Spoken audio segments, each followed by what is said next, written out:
I recently filmed a review of the Botanical palette by Beauty Bay, which is a limited edition 20 pan palette retailing for £16. I mentioned that it had similar vibes to the Urban Decay Born to Run palette, so I thought I would pull both palettes out and do swatches to compare the most similar shades.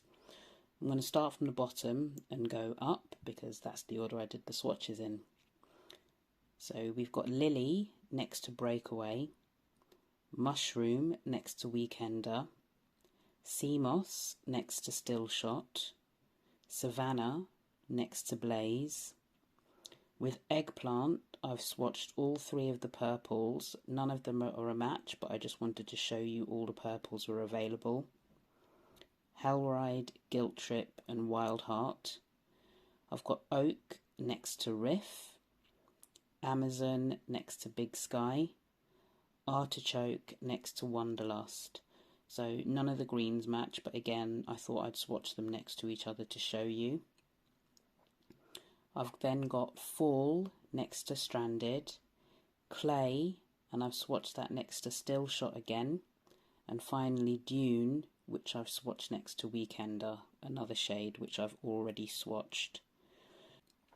So what I would say is, if you've got Born to Run, you don't necessarily need to get Botanical, but on the other hand, you might feel that having both would complement each other. And there are some multi-chrome shades in Botanical that you just won't get in Urban Decay Born to Run. So potentially for the £16 that the 20 pan Botanical palette would cost, you might think to yourself that you want to purchase it as a bit of a companion palette or an extension, if you will, of the Born to Run palette.